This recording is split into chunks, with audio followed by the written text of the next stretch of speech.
Jeunesse et entrepreneuriat, pourquoi dit-on qu'on est trop jeune pour entreprendre et pourquoi prouver le contraire? Souvent je dis que dans nos sociétés, on nous apprend à aller faire des études et à préparer autant pour moi une très bonne lettre de motivation et un très beau CV et aller déposer ça dans les entreprises. On nous a préparé pour ça. C'est pourquoi quand on se lance dans l'entrepreneuriat, le premier obstacle ou le premier barrage, ce sont nos parents qui nous disent que c'est-à-dire qu'on est trop jeune, qu'on est trop petit et que ce que nous devons faire, c'est comme j'ai dit tantôt, déposer une demande, et voilà, une lettre de motivation et un CV. Alors, pour discuter autour de cette thématique-là, nous avons avec nous Thiara Loum, coach formatrice en entrepreneuriat, en employabilité et également fondatrice de la marque La Thiara. Elle fait des produits, des savons, des produits de lait de corps à base de produits naturels, à base de plantes naturelles. C'est une amie, quelqu'un que je connais depuis bientôt 10 ans. Voilà, machallah, et c'est avec fierté que je la suis pour mener son petit bonhomme de chemin. Elle parcourt le Sénégal à travers des sessions de renforcement de capacité, plus destinées aux femmes. Gourni, tu l'as beaucoup, Thiara, n'est-ce pas? Mais en tout cas, merci et félicitations pour tout ce que tu fais. Nous avons avec nous également Pape Amadou Diop, qui est également entrepreneur et fondateur de Mafalia. Il va largement revenir sur son entreprise, qu'est-ce qu'il propose comme activité et tout. On a deux autres panélistes qui seront effectivement après, ils ont accusé en retard, Abdourahmane Ba et Moustapha Diop. Donc sans plus tarder, nous allons laisser la parole à nos panélistes pour qu'ils reviennent sur la thématique proposée. Honorable Dama, n'est-ce pas, Papa Amadou? Merci beaucoup. Entrepreneuriat. Donc c'est un plaisir aujourd'hui d'être là devant vous pour parler d'entrepreneuriat, mais plus particulièrement d'entrepreneuriat des jeunes. Alors, aujourd'hui, quand on parle d'entrepreneuriat des jeunes, moi ça me fait rire parce que oui, les opportunités sont là. Il y a énormément d'opportunités. Je pense qu'on va revenir. C'est l'opportunité même qui nous a réunis ici aujourd'hui. Et souvent, ce que je dis, c'est que j'aurais aimé avoir 21 ans pour pouvoir profiter de toutes ces opportunités, pour pouvoir faire le tour du monde. Amdi disait tout à l'heure qu'on fait le tour du Sénégal, effectivement. Et je pense que si j'avais 21 ans, j'allais faire le tour du monde parce qu'il y a énormément d'opportunités, comme j'aime bien le dire à mes étudiants, qui vous permettent aujourd'hui de vous épanouir, de régler des problèmes, mais également d'aller découvrir d'autres systèmes étrangers et de venir l'implémenter ici au Sénégal. Et quand on parle d'entrepreneuriat également, aujourd'hui, on va dire que le cœur de l'entrepreneuriat, c'est la résolution de problèmes. On parle dernièrement énormément d'entrepreneuriat avec des thématiques qui sont extrêmement compliquées et difficiles. Et moi, je dis aux jeunes que j'encadre, que je forme, qu'il faut voir ça de manière très simple. On est des entrepreneurs depuis des années maintenant. Comme j'aime bien le dire, on ne conduit pas encore de voiture, on n'a pas des millions dans nos comptes bancaires. Ceci montre que tout ce rêve qu'on vous dit que oui, les entrepreneurs sont riches, n'est pas vrai, mais c'est la passion qui nous maintient, c'est la résolution de problèmes, c'est l'impact qu'on a dans la vie des gens. Et donc aujourd'hui, si c'est un domaine où on a des compétences, bienvenue dans l'entrepreneuriat, mais également il faut énormément s'armer de passion. Il n'y a pas de secret. L'idée avec laquelle on veut entreprendre doit être une solution à un problème. Les gens ont un problème d'alimentation saine. Je propose un produit qui est saine, diète, pour répondre à ce problème. Les gens ont un problème de transport. Je trouve un service de transport qui va alléger les gens. Les gens ont des problèmes de peau. Je maîtrise la biologie. Je crée une marque de cosmétiques naturels. Les gens ont un problème pour pouvoir trouver du travail. Je crée Aiwa Job pour pouvoir leur donner une opportunité. Et vous voyez un peu toutes les entreprises qui sont en train d'être délouées, tous les projets qui sont en train d'être mis en place, c'est des solutions à un problème. Et donc si aujourd'hui j'ai un financement qu'il faut et que je fais le produit la production maximale, les gens sont prêts à acheter. Et à partir de là, on minimise les risques, bien que le risque zéro n'existe pas. Donc aujourd'hui, c'est vraiment ce processus entrepreneurial à travers lequel un jeune doit passer pour ne pas se cogner à travers le mur. Et autre chose, Amdi, avant que je ne te remette la parole, c'est que c'est très bien de suivre ce processus entrepreneurial. Mais comme je l'ai dit tout à l'heure, le risque zéro n'existe pas. Il n'y a aucune garantie qui fait qu'aujourd'hui, si on prend ce processus-là, on va réussir. Parce que l'entrepreneuriat est ainsi fait. Et donc, la chose qu'un jeune qui veut entreprendre doit faire, mais c'est ce travail sur sa propre personne. Il n'y a pas de secret. Vous pouvez mettre en place un projet, trouver que c'est une très bonne idée. Des partenaires sont là, ils vous ont financé, vous avez très bien commencé. Et demain, vous fermez boutique parce qu'il y a un problème. Parce que les conditions politiques ont changé, sociales ont changé, géographiques ont changé. On ne sait jamais. Aujourd'hui, quand on démarre un projet, on fait l'analyse Pestel. Et toutes les conditions peuvent changer du jour au lendemain, on l'a vécu. Et maintenant, le gros travail à faire, ce n'est pas sur le projet, mais sur votre propre personnalité, votre capacité à rebondir, même si c'est noir, mais que vous puissiez voyager dans ce noir-là jusqu'à ce que vous puissiez voir la lumière. Donc, le gros travail qu'un jeune doit faire sur lui, c'est sur sa personne et sa personnalité. Et la dernière chose, mais c'est de très bien vous entourer. Parce qu'aujourd'hui, vous pouvez avoir une idée de projet, en parler avec quelqu'un que vous pensez être proche, quelqu'un que vous pensez qu'il peut vous soutenir, et cette personne va vous démoraliser. Vous pouvez penser être très fort, mais cette personne a tellement d'influence sur vous qu'un petit mot peut vous faire décourager. Et donc, il est primordial de très bien vous entourer, de partager votre environnement avec des gens qui croient en l'entrepreneuriat, des gens à qui tu dis « Ok, je veux aller sur la lune », ils te disent « Vas-y, tu peux le faire ». Et après, ils te disent « Ok, dis-moi, c'est quoi ta stratégie ?» Et donc, tu sais que cette personne ne te limite pas, mais elle te fait revenir également à la réalité pour pouvoir travailler sur ça. Donc, c'est ça que je voulais partager et puis remettre la parole à tonton Amdi pour qu'on puisse écouter notre copanéliste. Merci beaucoup.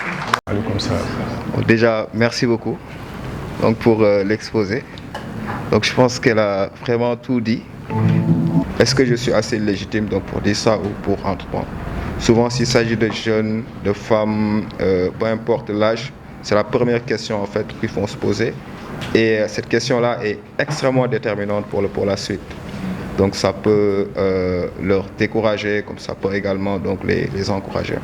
Moi, j'ai eu un parcours donc, assez atypique, à la fois sur la formation, parce que j'ai fait un premier cycle donc, en finance, donc comptabilité. Donc, c'est dire que j'étais prédestiné à être un comptable, un expert comptable. Donc à la suite, j'ai eu une spécialisation en marketing, donc action commerciale, qui a fait que j'ai plus tard donc exercé par le hasard des choses, parce que je ne parle pas anglais, je ne comprends rien. J'ai débuté ma carrière donc à Jumia, donc qui a aussi inspiré la suite en fait donc de mon parcours. Donc c'est à Jumia que j'ai appris le numérique, c'est là-bas que j'ai appris à comprendre les différentes problématiques. À la suite, j'ai évolué aussi sur les fintech, donc ensuite j'ai également refait en fait donc du commerce. Donc c'est pas quelqu'un qui a tout de suite à la sortie en fait donc de l'école emprunté en fait donc la voie en fait donc de l'entrepreneuriat. Et ces expériences professionnelles ont eu fondamentalement donc une répercussion donc dans la manière dont nous on est parti en fait donc de l'idée pour arriver en fait donc à un produit que les gens utilisent aujourd'hui. Parce qu'au moment où je vous parle, donc il y a des requêtes qui se font sur la plateforme et je pense qu'ils l'ont validé en fait donc de ce point de vue.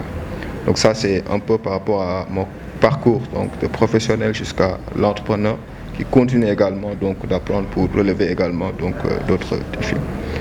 Et concrètement, comment nous sommes parvenus aujourd'hui à structurer tout ce processus-là, je vous dis à partir donc de 0 francs. Ça, j'ose dire. Donc, comment on est parvenu à structurer tout ce processus-là, donc de l'idée au produit utilisé, donc à la formation en fait, donc des équipes. Et aujourd'hui, au moment où on aspire à la scalabilité, c'est-à-dire répliquer en fait la solution donc dans d'autres pays, c'est parce qu'il y a tout un écosystème donc qui est établi donc au Sénégal.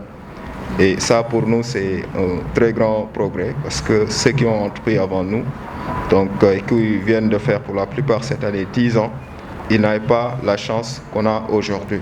C'est-à-dire que moi j'ai une idée, donc je peux me retourner chez un incubateur donc pour qu'il m'aide également à valider mon idée, donc à piloter, à avoir en fait donc un business model. Eux ils l'avaient pas. Et aujourd'hui, pour une entreprise donc à forte valeur ajoutée, donc et pour l'entrepreneur même, je pense que il est essentiel donc de passer en fait donc sur ce processus-là. Juste pour vous dire que l'entrepreneuriat, oui, c'est pour gagner de l'argent, mais aussi c'est véritablement un moyen donc d'apprentissage. Parce que si vous suivez tout ce processus-là, je pense que pour la suite, il n'y a pas de risque. Parce que moi, j'ai créé mon entreprise aujourd'hui, j'ai des équipes. Mais je suis sûr à 100% que si ça ne marche pas avec toute l'humilité requise, je peux me retourner et continuer donc, et rechercher un autre travail et sur lequel également je pense que je n'ai pas eu de retard parce que j'ai progressé sur certains points classiquement.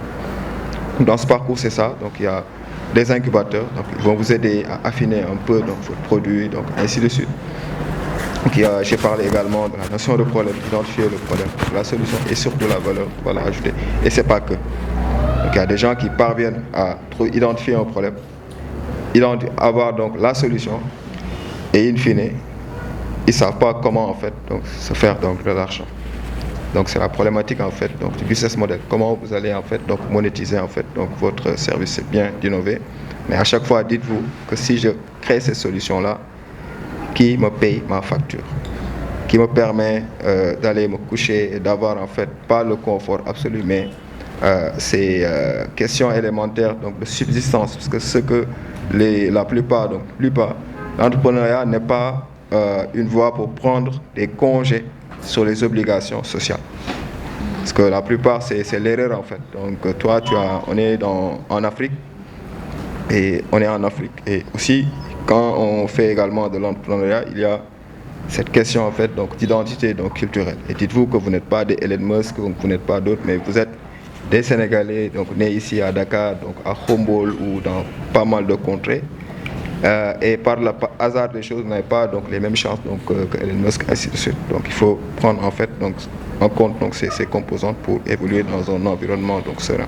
Si vous n'avez pas un business model qui est solide, il est clair que vous ne pouvez pas payer en fait des factures. Vous ne pouvez pas subvenir à vos propres besoins, vous ne pouvez pas subvenir aux besoins de vos femmes, donc de votre mère, donc ainsi de suite. Et tout ce cocktail-là donc mélangé va être très déterminant pour la suite. Parce que tu peux te lever pour aller voir un client et ta femme te dit qu'il y a la dépense à payer, donc ainsi de suite. Et après, voilà, ce sont les préjugés, ce que tu fais, c'est pas bon, il faut abandonner, il faut retourner en fait, donc travailler, ainsi de suite. Et la meilleure façon en fait donc, de relever tous ces défis-là, donc c'est de bien vous entourer.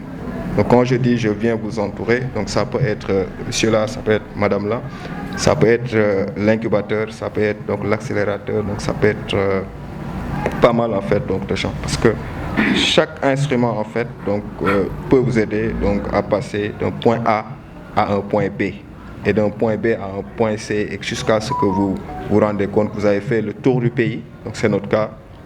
Typiquement, on a fait presque le tour du Sénégal à l'exception de Kédougou. Commencez à voyager dans d'autres pays, vous comprenez également donc les autres réalités. En cela, peut-être, je vais conclure pour dire qu'il n'y a pas d'âge pour entreprendre. Donc, il n'y a pas une personne, en fait, donc, légitime pour entreprendre. Seulement, il y a des gens qui sont passionnés et que la passion ne suffit pas. Il faut être très résilient. Et pour réussir tout cela, vous avez besoin de l'apprendre. Quand je dis de l'apprendre, ce n'est pas en français, en wolof, ainsi de suite. On se rend compte que la plupart des entreprises qui marchent au Sénégal sont détenues par des gens qui n'ont pas fait l'école de Jules Ferry, mais qui ont fait également donc, une autre école. Et ils l'ont appris auprès de leur père, de leur mère ou de leur grand-mère via en fait donc, la tradition orale. Tu peux être jeune et réussir ton projet. Tu peux être vieux et ne pas réussir également ton projet. Donc il n'y a pas de timing. Donc il faut être dans les dispositions d'apprentissage, avoir la tête sur les épaules, présent, et souvent aller dans l'identification d'un problème, parce que ça qui va permettre aussi d'éviter le piège. Parce qu'il y a deux types d'entrepreneurs. Chacun a ses avantages, a ses inconvénients. Il y a l'entrepreneuriat de subsistance qui ne vous permet pas donc de régler donc vos besoins futurs, mais vos besoins donc d'aujourd'hui. Donc il y a aussi donc l'entrepreneuriat donc à l'innovation qui est beaucoup plus encouragé parce que c'est pas lié uniquement à la subsistance, mais c'est lié également au développement futur, donc à une grande échelle. Donc je vais terminer par conclure ces mots. Il faut de la passion, il faut aussi donc de la résilience donc pour pouvoir donc atteindre donc vos objectifs. Donc merci. Cool. Bonjour à tous. J'espère que dans la salle, il y a des gens... en fait, je veux juste savoir s'il y a des gens qui ne comprennent pas Wolof. Tout le monde comprend Wolof? Ah, ok. Alors, parce qu'en fait, j'allais alterner un peu mon intervention entre français et Wolof. Mais c'est pas grave. Alors, merci beaucoup. Donc, moi, en fait, mon intervention, ça sera typiquement un partage d'expérience et d'échecs. C'est vraiment pas un storytelling. Mais je crois qu'en termes d'entrepreneur, j'ai bien écouté ce qu'il a dit, le monsieur. Mais je crois que j'ai commis beaucoup d'erreurs, moi, sur ma trajectoire, que j'aimerais partager. Et comme je vous dis, c'est vraiment pas du storytelling, c'est de la réalité. Alors, pour introduire ce sujet, moi je me dis en fait que peut-être que celui qui a libellé le sujet, il a été trop frustré. Je ne sais pas c'est qui, mais ce serait très bien qu'il nous partage son expérience. Parce que effectivement, ça c'est un blocage que les jeunes ont. Même les investisseurs associent la jeunesse à l'immaturité. Genre, si on mise nos fonds sur ce jeune-là, est-ce qu'il est capable de développer ce business et de nous rembourser? Alors que jeunesse, immaturité, c'est pas forcément lié. Compétence, expertise, un jeune peut l'avoir. Et moi, ma réponse à cette question, c'est que en fait, que l'histoire a montré que les projets les plus révolutionnaires ont été portés par des jeunes. Mark Zuckerberg, à son âge, je peux citer tant d'autres. Maintenant, l'Afrique d'aujourd'hui, je dirais même pas de demain, elle se construit avec l'audace. Et l'audace, à mon avis, elle est jeune. Là, dans cette salle, il y a énormément de gens. Moi, je peux juste citer l'exemple de Kai Diop, qui sont en fait des business développeurs, moi je les appelle comme ça. Et ça, c'est l'audace. Je pense qu'ils ont une expérience à partager à ce sujet-là, mais on voit en fait que l'audace, elle est beaucoup plus jeune. Alors, là où je vais commencer avec mon histoire, c'est qu'en fait, moi d'abord, j'étais journaliste, donc j'ai fait une formation en journalisme ici au Sénégal. Après 3 ans, je suis allé en France pour faire de la communication. Mais avant de rentrer, j'étais animé par cette passion de vouloir entreprendre au Sénégal. Et malheureusement, pour beaucoup d'entre nous qui sommes à l'étranger, on pense détenir une solution. On pense que forcément, quand on revient, on pose quelque chose qui va marcher. Alors que la réalité est tout autre. Alors que les gens qui sont ici sont calés, ils ont cette compréhension de l'environnement et ils ont ces flairs de ce qui va marcher. Alors que quand on est ailleurs, on peut développer ses idées, on peut être expert en tout, mais si on n'est pas au contact du terrain, on passe à côté. Et moi, c'est ce qui m'est arrivé. J'ai rassemblé mes petites économies, je suis arrivé, voilà, j'ai eu 2 ou 3 potes qui m'ont dit « T'es le champion, DG, tu es le meilleur ». Je suis parti à Westphal, j'ai pris un appartement, un bureau où je payais 350 000 par mois, sans même savoir qu'est-ce que je vais gagner. Pire encore, c'est que je ne savais même pas qu'est-ce que j'allais faire en fait. Donc moi je suis venu, je me suis dit juste que je crois que je suis bon en fait. Donc tout ce que je vais apprendre, ça va être bon en fait. Alors qu'en fait non, je ne connaissais rien du tout. Je suis venu, j'ai vu mon frère qui était qui gérait un centre d'appel. Voilà, il avait un bon truc. Je lui ai dit mais ton truc là il peut marcher, hein. Il faut juste mettre un peu plus d'ambition. Donc j'ai pris son projet et j'ai commencé à rédiger ANPS, tout ça, et j'ai dit voilà, nous allons accompagner les jeunes à être comment on appelle ça encore, le terme que les gens utilisent tout le temps, c'est l'employabilité, mais je veux utiliser le terme que j'avais utilisé à l'époque, à être pragmatique, pratique, avoir les skills pour pouvoir en fait travailler en entreprise. Et je leur ai dit, le télémarketing est un métier formateur parce que la remarque, c'est que tous les gens qui sont passés en télémarketing, rapidement ils sont opérationnels. On a remarqué, ils s'expriment bien, ils commencent à avoir les skills pour rapidement intégrer les boîtes. Donc je me suis dit, je vais utiliser ça. J'ai rédigé ANPEJ dans les structures de l'État et par chance, l'ANPEJ m'a retenu pour un projet financé par Orange. Et ce projet-là était à hauteur de 2 millions pour former 50 jeunes. Donc j'ai démarré la formation. Mais la première erreur, c'est que j'ai vu tout de suite trop grand. Au lieu de me stabiliser et de me dire j'ai eu un bon début, là je me pose, je prends ces 2 millions-là, plus mes petites économies, et je vois comment taper un peu plus loin. Non, je suis allé à 6S, j'ai pris une salle à je ne sais combien de millions. J'ai invité la presse et la grande déclaration. Avec le télémarketing, nous allons pouvoir former 500 jeunes. J'ai invité l'ANPEJ, eux aussi, ils sont politiques, ils sont venus. La directrice, tout le monde, on a applaudi. La salle était très bondée. On l'a fait. Je suis ressorti de ça avec des dettes. Je dis même pas les 2 millions, mais moi-même, je suis ressorti avec des dettes, avec une pression terrible.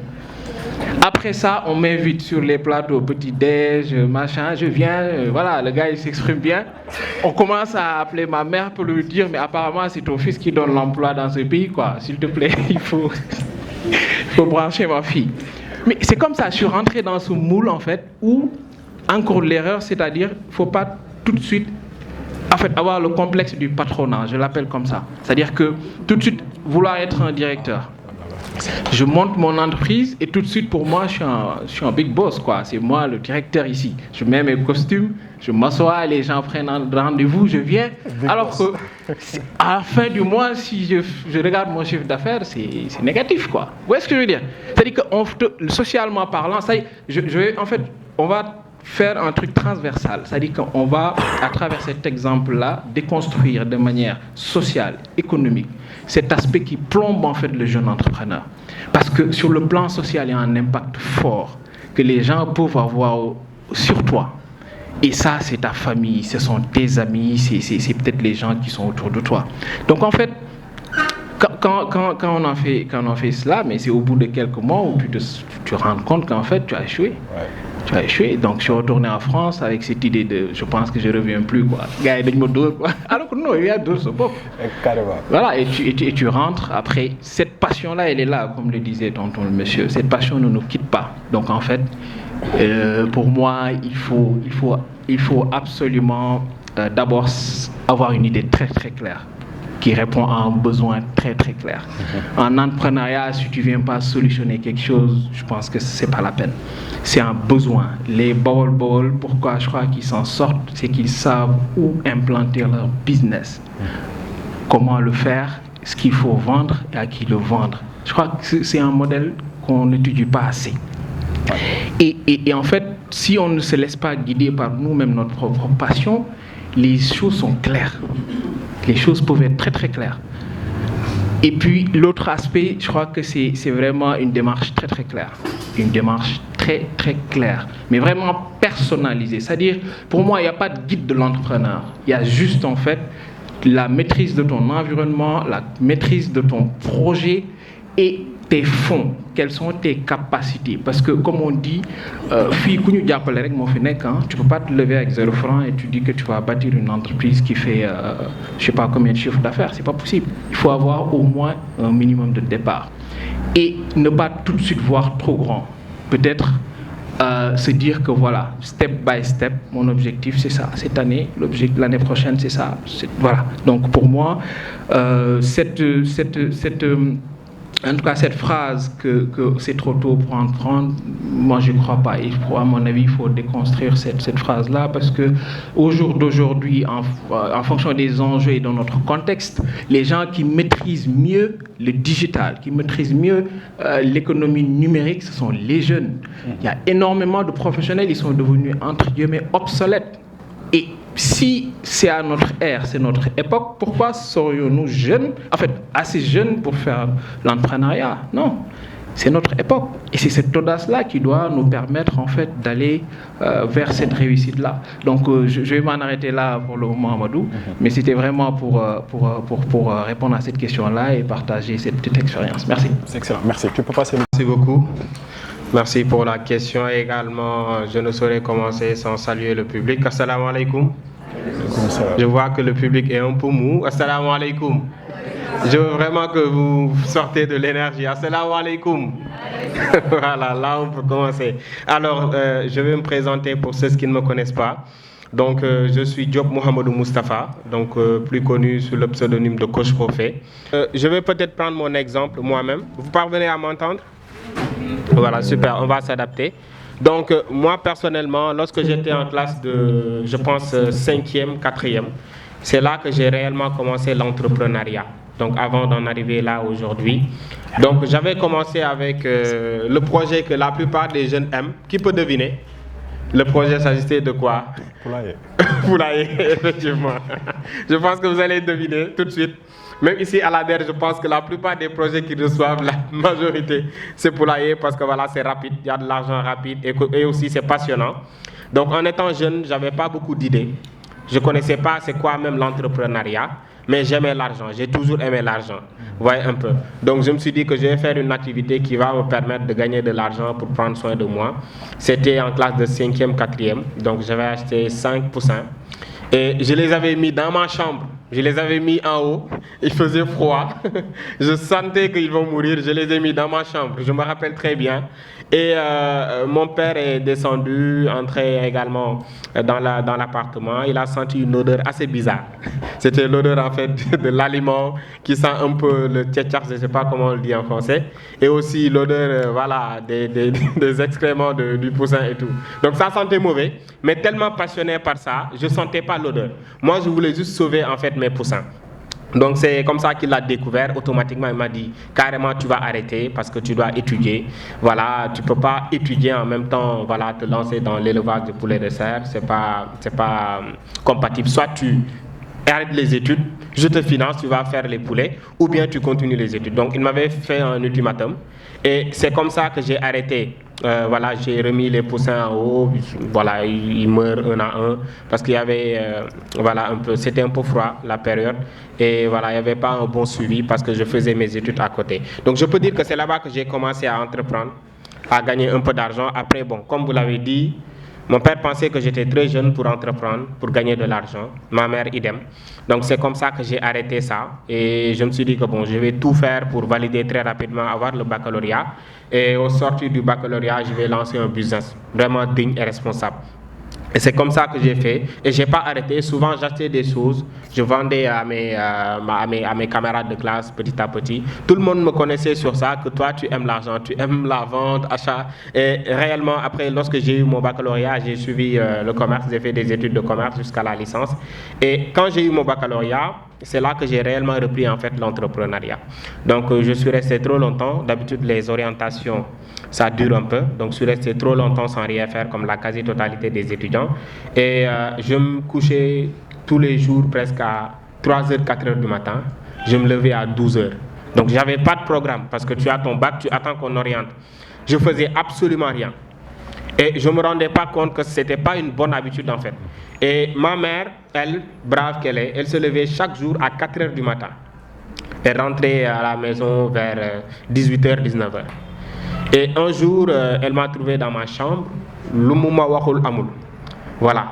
Un homme responsable ne doit pas quand même se réveiller à 12h. Tu te couches à 4h du matin. Tu fais absolument rien de ta vie. À chaque fois quand je quitte la maison, je te laisse ici. Quand je reviens également, je te trouve sur place. Donc il m'a vraiment voilà, donné tous les mots comme vous comprenez nos mamans africaines. Voilà. Elle ne m'a pas frappé par contre, mais elle m'a frappé par les mots. Et j'ai tout de suite compris en fait le message qu'elle voulait me faire passer.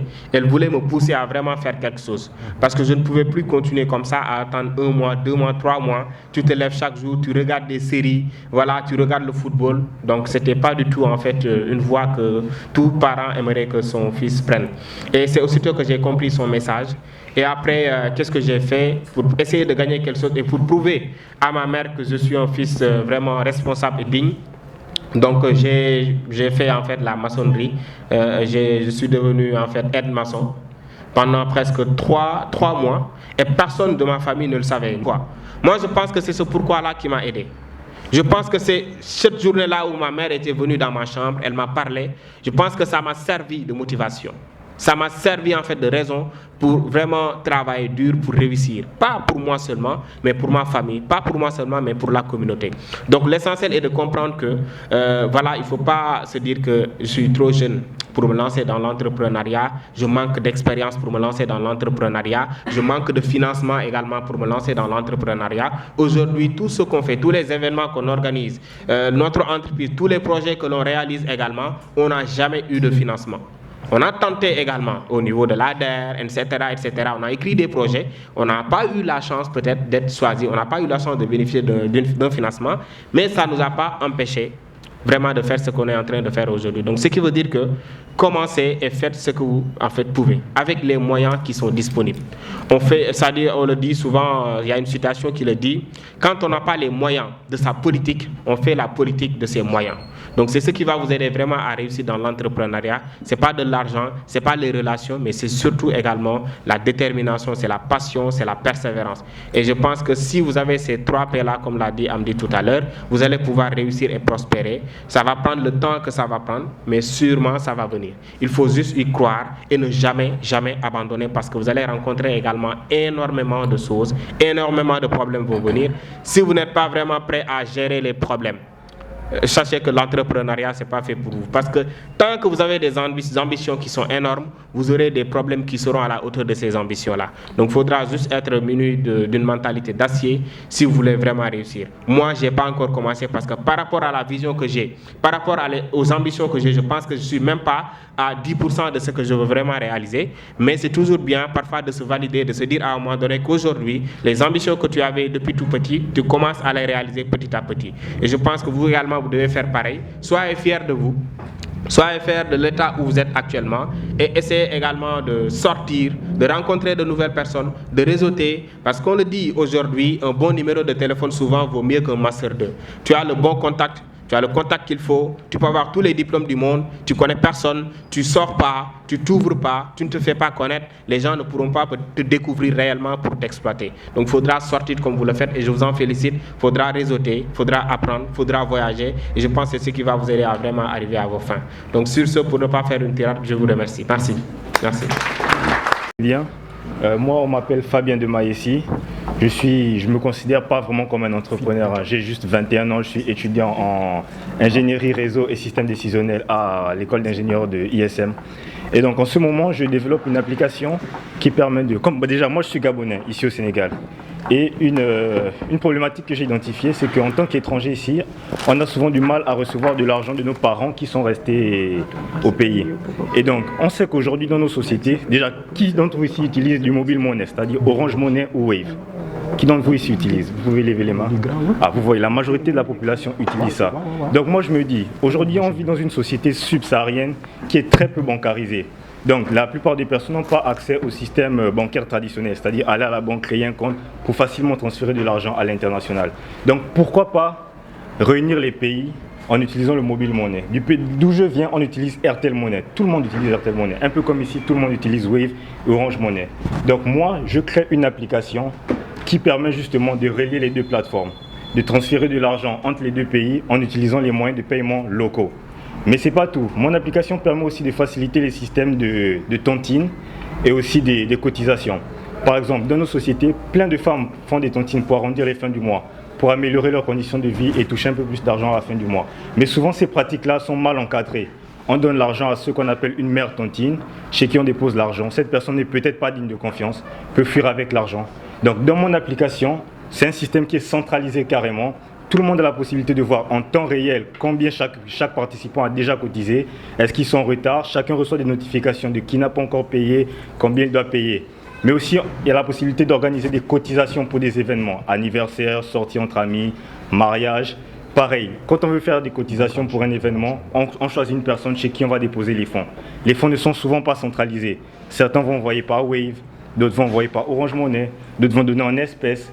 Il n'y a pas une traçabilité sur les fonds. Donc mon application permet justement d'encadrer ces pratiques-là et de permettre à tout le monde de voir en temps réel qui a déjà cotisé, combien il a cotisé. Et à n'importe quel moment, si la personne ne veut plus, il peut annuler sa sa participation. Donc c'est un peu sur ça que je travaille en ce moment. J'ai déjà publié la version Android de l'application et je travaille encore sur la version iOS. Merci. Assalamualaikum, bonjour à tout le monde pour ceux qui ne parlent pas wolof. Moi c'est Degen Kane, je suis en master 2, bientôt ingénieur en biotechnologie végétale et microbienne. Je suis agronome de formation, la biologiste. Et pour mon master, j'ai fait la biotechnologie, toujours dans le cadre de l'agriculture, dans la biologie globalement. J'ai fait la cosmétique après mon accouchement pour m'occuper un peu parce que tout le monde connaît comment c'est le postpartum, c'est pas facile du tout. Ouais. Et à un moment donné, je voulais m'occuper, me libérer l'esprit et donc j'étais dans la fabrication et conception de gommage éco-responsable. C'est-à-dire on n'utilisait que des produits naturels de notre terroir au Sénégal ici. Et ça marchait bien, mais à un moment donné aussi, je devais continuer les cours. C'était pas facile de quitter Ndiakhira, venir jusqu'à l'UCAD avec bébé et tout. J'ai lâché prise, j'avoue. Mais là, actuellement, je travaille sur un nouveau projet. Et c'est des conserves de nos fruits locaux. Parce que j'ai fait un constat, nos fruits locaux sont très riches, surtout les fruits qui sont secs. C'est-à-dire le solum, les sidem, olum. Tout ce qui est fruits secs, qu'on a tendance à négliger. Et pourtant, ils sont concentrés en nutriments et en vitamines. Et je me dis que pourquoi pas valoriser ces fruits locaux, éviter leur gaspillage en plus, et en même temps valoriser le savoir-faire local. De faire en telle sorte que leur accessibilité sera plus facile, en faire des produits de grignotage. Au lieu de grignoter les biscuits qui sont très bourrés de sucre, et on voit la tendance maintenant, tout le monde évite le sucre parce que le sucre a des répercussions sur notre santé, sur notre peau et tout ça. Et donc si on adopte nos fruits locaux secs qui engorgent de vitamines, ça va nous permettre en même temps de prendre soin de notre santé et en même temps assoiffer notre envie de grignotage. Et en même temps participer sur l'employabilité durable des jeunes et ainsi que des femmes qui sont impliquées dans ce processus de chaîne de production. Et on a fait un chiffre d'affaires de 250 000, il n'y a pas longtemps que j'ai commencé. Et c'est pourquoi quand j'ai vu l'opportunité, je me suis dit bon, je vais y aller, je n'ai rien à perdre. Au contraire, je vais y gagner plutôt. Ça va me permettre déjà de consolider mon plan parce que j'en ai tiré des leçons tout à l'heure avec les interventions des panélistes.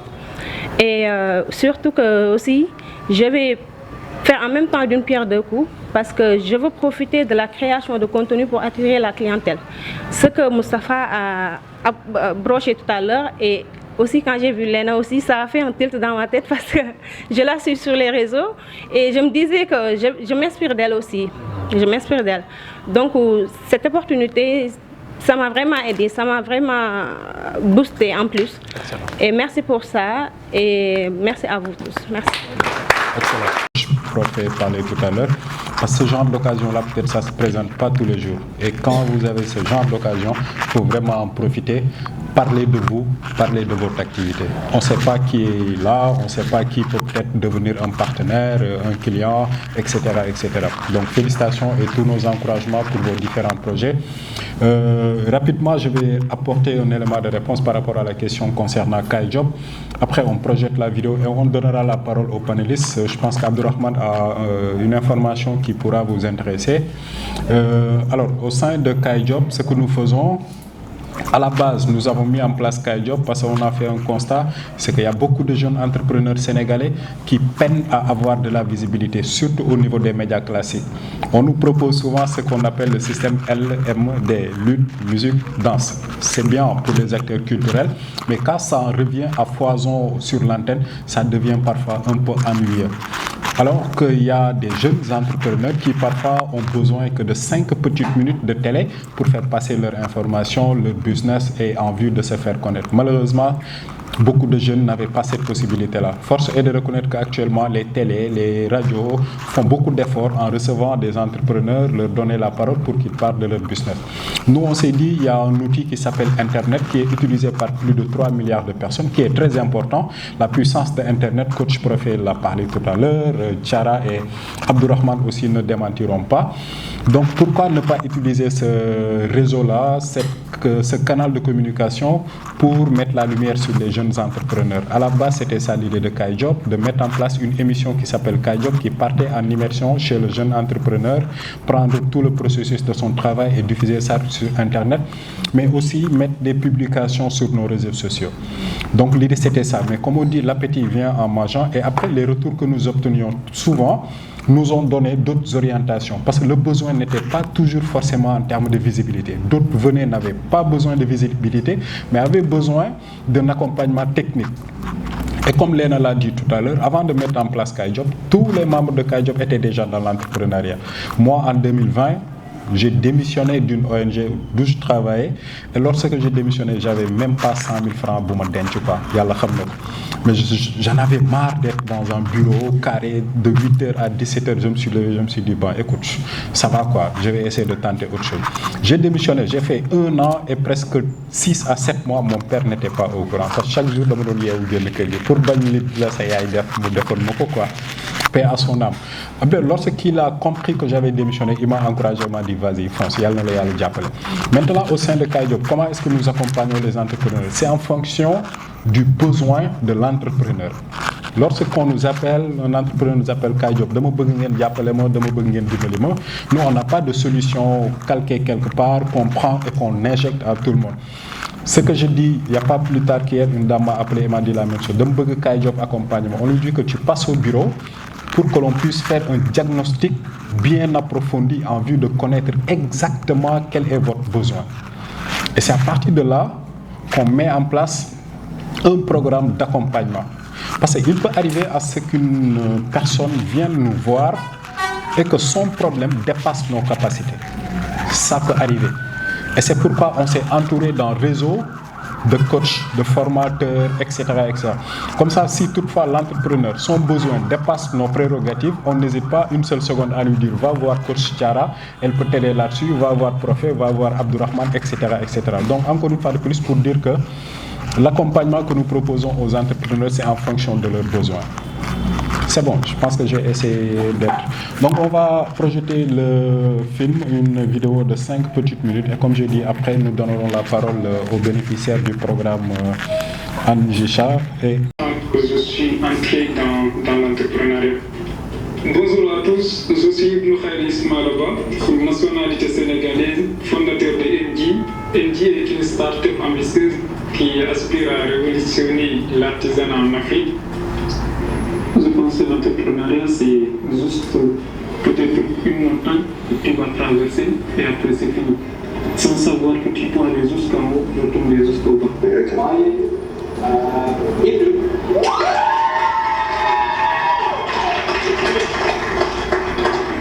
Je suis venu à Antichat en 2023, rempli de doutes, confronté à des défis qui sont... entendu parler de ce programme.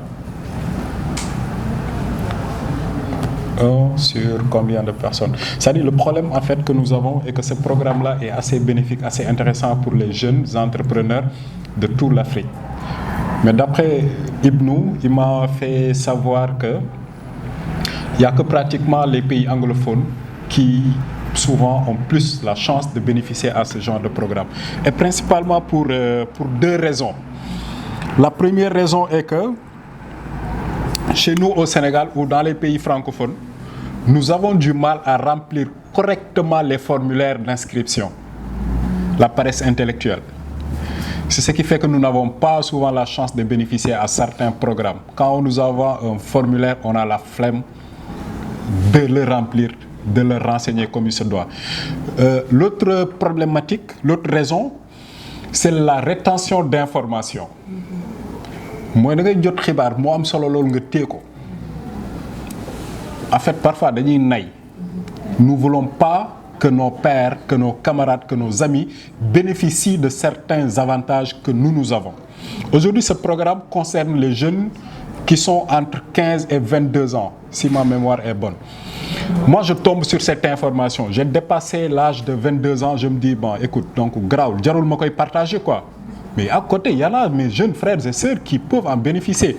Et ce sont principalement ces deux raisons-là qui font qu'au Sénégal, on ne bénéficie pas de ce genre de programme-là. Et c'est un programme qui peut vous permettre de remporter jusqu'à $6 000 d'accompagnement. Et un accompagnement technique sur 3 ans. Comme tu nous dis, 3 ans de formation gratuite et $6 000, coach. C'est quoi? Donc soyons encore beaucoup plus rigoureux, d'abord sur nous-mêmes, pour professionnaliser nos activités, mais soyons généreux dans le partage. Je peux ne pas forcément être apte pour bénéficier d'un tel programme, mais la personne à côté de moi peut en bénéficier, donc rien ne doit m'empêcher de partager l'information que je reçois avec mes pairs jeunes, avec mes pairs entrepreneurs. Ibnou, on te donne la parole. Que tout le monde m'entend, parce qu'il y avait du bruit tout à l'heure. Et vous m'entendez? Ok, parfait. Bonjour à toutes et à tous. Je suis vraiment très heureux et fier de vous accueillir à cet événement, Anzisha Connect to 2025 and Anzisha Fellowship 2026. On est là déjà aujourd'hui pour le début d'un mouvement. Un mouvement pour la jeunesse sénégalaise. Et comme on a expliqué, nous sommes réunis en fait autour d'un objectif clair: partager des idées, partager des outils et aussi surtout créer des opportunités pour la jeunesse, pour les jeunes entrepreneurs du Sénégal. Et je tiens à remercier les panélistes pour la qualité de leur engagement, nos partenaires pour leur soutien et surtout vous le public, car votre présence prouve une chose, que la jeunesse sénégalaise est prête à écrire sa propre histoire dans l'entrepreneuriat. Et bon, avant d'aller plus loin, je vais d'abord remercier ceux qui ont rendu cette rencontre possible aujourd'hui. D'abord, un grand merci à la DER pour la salle, les installations et surtout leur soutien constant. Également, je remercie Kai Diop pour leur appui et surtout notamment sur la communication. Je remercie aussi NG, Nyenya Gole, ma startup. Merci pour le soutien et les sacs aussi offerts aux participants. Ce geste m'a vraiment touché, m'a profondément touché. Et aussi, je pense qu'avant d'aller plus loin, je vais devoir rendre hommage à un homme qui a vraiment marqué mon parcours. Et cet homme a toujours été là quand j'avais besoin d'un conseil, quand j'avais besoin d'un mot d'encouragement. Et cet homme est le premier à m'avoir invité à la télé, me donner un micro pour me dire: nous parle de ton projet. Et j'aimerais vraiment, mesdames et messieurs, entendre cette salle, un tonnerre d'applaudissements pour Amdi Barham.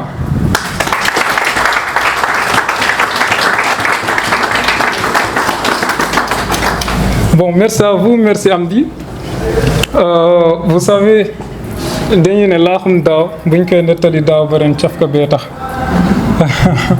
ak aussi ki tax ngay tax te musul taxaw ne moo tax ngay tax soo gëree dëgg na ko yaa tax may tax. Donc merci Amdi. Arab daf ñu ci tegal man laa yashkuru nas lan yashkurullah, koo xam ne mënoo gërëm nit doo musa gërëm yàlla. Yàlla nañ ci yàlla musal.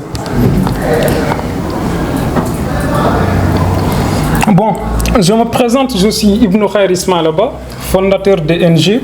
C'est une start-up qui compte révolutionner l'industrie de la fabrication de sacs sur le continent.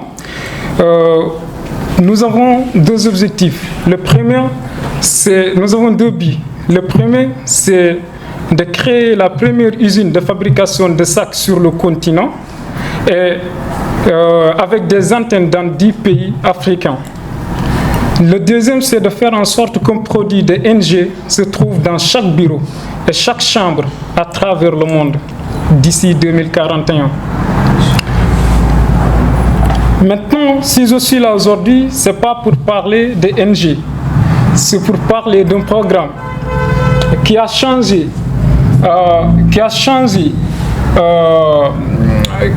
ma vie d'entrepreneur, qui est Anjisha.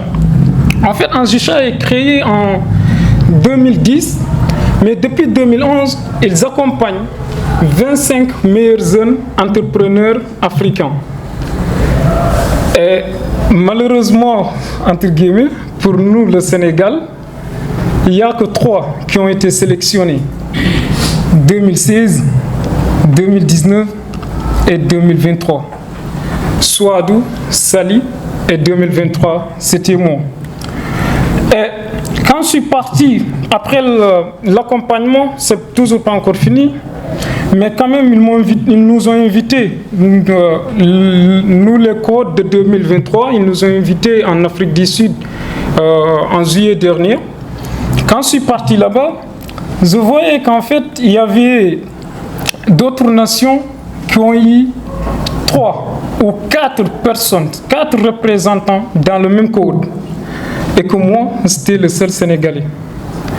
Pensez-vous que c'était une fierté pour moi? Non, c'était un déclic. Je me disais, en fait, ça doit changer. Parce que quoi, imaginez, nous savons tous que notre pays, nous avons un pays qui a des talents. Mais toujours, on le dit, le talent seul ne suffit pas. Il y a d'autres choses derrière. Et après aussi, bon, je me suis dit, c'est alors une obligation morale pour moi de partager cette information, d'organiser un événement, permettre à d'autres jeunes entrepreneurs d'intégrer Anjisha, au moins qu'on ait d'autres personnes qui vont représenter le Sénégal ou bien des entrepreneurs, même s'ils ne sont pas sénégalais. J'ai vu déjà un Congolais, monsieur maîtrisable, aussi d'autres disent déjà. J'ai vu des projets ici qui sont vraiment intéressants alors que ne sont pas des Sénégalais, mais au moins qu'ils vivent au Sénégal. Mais alors surtout, nous souhaitons avoir des Sénégalais là-bas et que l'année prochaine, au moins nous aurons 4-5 entrepreneurs fellows d'Anjisha ici. Dans ton pays, ils peuvent te payer des billets pour aller dans un pays africain, faire déjà des stages là-bas, quelque chose comme ça, ou apprendre pendant 2 semaines, 3 semaines ou un mois, et beaucoup de choses en fait. Et du coup, encore ils m'ont donné un coach. Et je remercie ma coach ici, là, de passage, qui m'a beaucoup aidé.